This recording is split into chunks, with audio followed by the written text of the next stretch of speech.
بسم الله الرحمن الرحيم.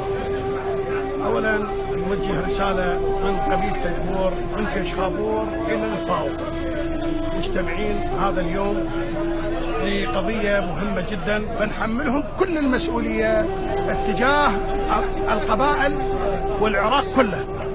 والسلام عليكم ورحمة الله وبركاته. الشيخ كامل عبد الحسين الجمعة الجبور.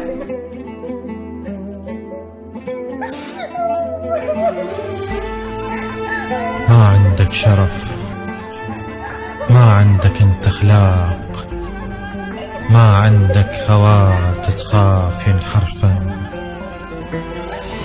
ما عندك شرف، ما عندك انت اخلاق، ما عندك خوات تخاف ينحرفن.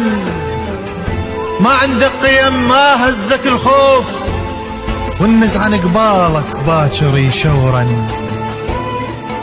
ما قلك ضميرك لا تدق الباب، باكر بوب سترك راح يندقن. ضميرك عالتوالي بنزوتك مربوط، لأن يخدر ضميرك لمن يخدرك.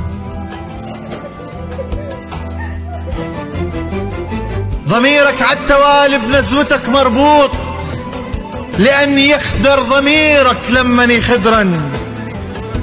قضيها كذب وتشمر من الضوء، وما تقبل عليهن لمن يشمرن.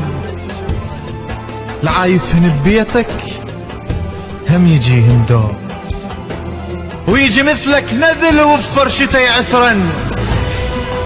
يا المشرب العار انت البنات الناس، اشتظن باكر خواتك منا ما